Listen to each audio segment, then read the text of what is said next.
ئەنفال یاخود جێنۆسایدی خەڵکی کوردستان کە ڕژێمی بەعسی ڕووخاو ئەنجامیدا و 182,000 کورد جا لە مناڵی شیرەخۆرەوە بیگرە تاکو و پیری 80 ساڵ بە ژن و پیا و کچ و کوڕەوە لە بیابانەکانی خوار و عێراق زیندە بەچاڵکران.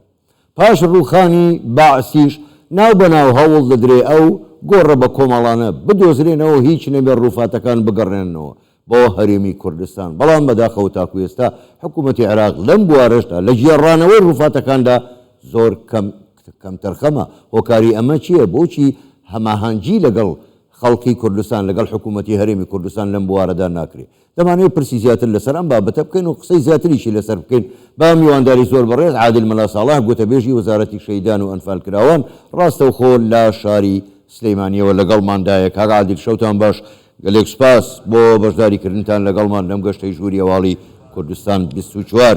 وەک لە هەواڵەکانیشدا هاتبوو بۆ خۆت دەزانی 4 ساڵە سەرچاوم 4 ساڵە ڕووفاتی 172 ئەنفالکراوی کورد لە پزیشکی دادی بەغدایە، بەڵام ڕێکارەکانی تەواو ناکرێ.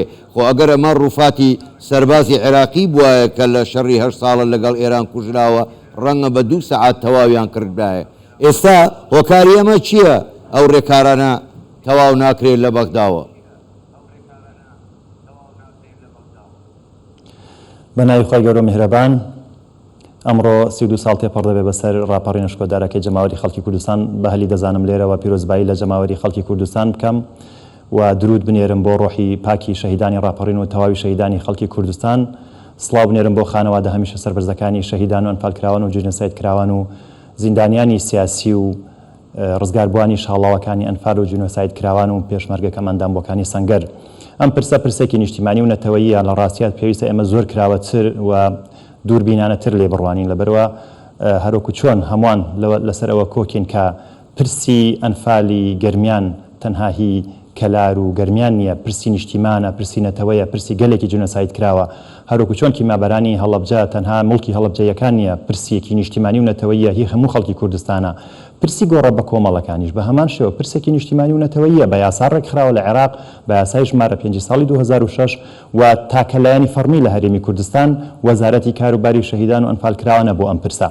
و کابینەی نوێمی حکوومەتی هەرێمی کوردستان لەگەڵ دەست بەکاربوونیدا بە فەرمانی بەرز عەبدوڵڵا حاجی مەحموود وەزیری کاروباری شەهیدان و ئەنفالکراوان لە گەرمترین ڕۆژەکانی هاوینی ساڵی 2019 لەگەڵ سەرەتای ڕۆژەکانی دەست بەکاربوونی کابینەکەدا تیمێکی پسپۆڕی ناردا بیابانەکانی سەماوە و لەوێ ڕۆشتە گردۆڵکەی تەل شەیخیە بە هەماهەنگی لەگەڵ موەسسەی شوهەدای عێراق و فەرمانگەی گۆڕە بە کۆمەڵەکانی عێراق.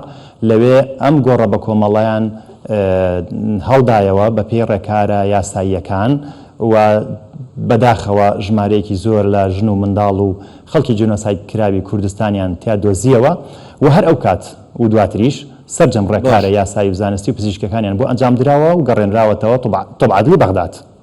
باشە، بەڵام هۆکارەکەی چییە؟ ینی بۆچی تاکو ئێستا لە تۆبعادلی بەغدایە؟ ینی بۆچی نایگەڕێنەوە؟ پرسیارەمەیە تا ئێستا حکوومەتی عێراقی هەماهەنگی ناکات لەگەڵ حکوومەتی هەرێمی کوردستان. بەڕاستی پرسیارەکە ئەمەیە، ئایا حکوومەتی عێراقی یا دەسەڵاتداران لە بەغدا هێشتا بەو عەقڵێتی سەردەمی سەدام تەعامل لەگەڵ خەڵکی کوردستانەکەن؟ لە ڕاستیە حکوومەتی عێراقی فیدراڵیش مقەسیر بووە. جینۆسایدکردنی خەڵکی کوردستان ئەوە ئینکاری لێ ناکرێت کە دادگا بڕیاری لێداوە و پەرلەمان بڕیاری لێداوە و بەپێی هەموو یاسا و ڕێکارە ڕێسا و یاسا و ڕێکارەکان مەفروزە بەپێی قانون کە دەوڵەتی عێراق داوای لێبوردن لە خەڵکی کوردستان بکات و حکوومەتی عێراقیش بە ئەرکی یاسایی خۆی هەستێک کە بریتیە لە قەرەبووکردنەوەی تەواوی زیان لێکەوتوانی دەستی ڕژەمەیەک لە دوای یەکەکانی عێراق و بە تایبەتی زیان لێکەوتوانی دەستی ڕژەم و بە تایبەتیش زیان لێکەوتوانی جینۆسایدکردنی خەڵکی کوردستان هەر لە جینۆسایدکردنی فەیلەکان، بەرزانیەکان، ئەنفال، کیمیاباران، دوجاریش ئێزدیەکان. هۆکاری نەگەڕانەوەکەی لە ڕاستیە هەموو ڕێکارێک لەلایەن وەزارەتی کاروباری شەیدان و ئەنفالکراوانەوە لە حکوومەتی هەرێمی کوردستان گیراوەتە بەر بە تایبەتی لە کابینەی نوێمدا. گرفتێک هاتە پێش ئەویش ئەوە بۆ هەندێک لە کەسوکاری سەربەرزی شەهیدانی ئەنفالکراو گرفتێکیان بۆ هێنانەوەی دروست کرد، دیار بۆ ڕێکارێکیان پێپاش بوو کە تا ئێستا بەو ڕێکارە کاروانی شەهیدانمان نەگەڕێنراونەتەوە بۆ هەرێمی کوردستان لە ئێستاشا و لێرەشەوە جارێکی تر بە ناوی وەزارەتی کاروباری شەهیدانان فالکراوانەوە ئامادەی وەزارەت و حکوومەتی هەرێمی کوردستان دەردەبڕین بۆ هێنانەوەی ڕوفاتی ئەو 171 شەهیدە جینۆساید کراوەمان لە بەغداد بە هەمان ڕێکار و میکانیزمەکانی پێشوو کە لە کابینەکانی ڕابردوودا بە شکۆوە لە مەراسیمی شکۆدار داهێنراونەتەوە بە خاکی پیرۆزی کوردستان سپێردراونەتەوە.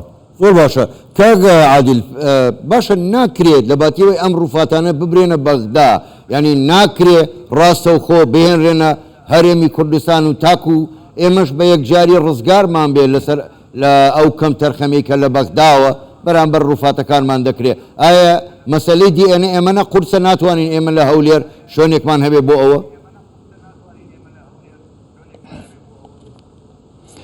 لە ڕاستیە ئەمە باشترین چارەسەرە لە ئێستادا ئەو کەس و کاری سەربەرزی شەهیدانە کەوا دەستوەردانیان لە پرسەکە کردووە لە ئێستادا ئەگەر ئەوان لێگەڕێن ئێمە لە نزیکترین دەرفەتا ئامادەیی وەزارەت دەردەبڕین کە لە نزیکترین دەرفەتا بۆ ئەم یادی چواردەی چوارە دەتوانرێت بهێنرێنەوە بە شکۆوە لە مەراسیمی شکۆداردا بە خاکی پیرۆزی کوردستانیان بسپێرینەوە و بۆ مەوزوعی DNA لە ڕاستیە ئێستا حکوومەتی هەرێمی کوردستان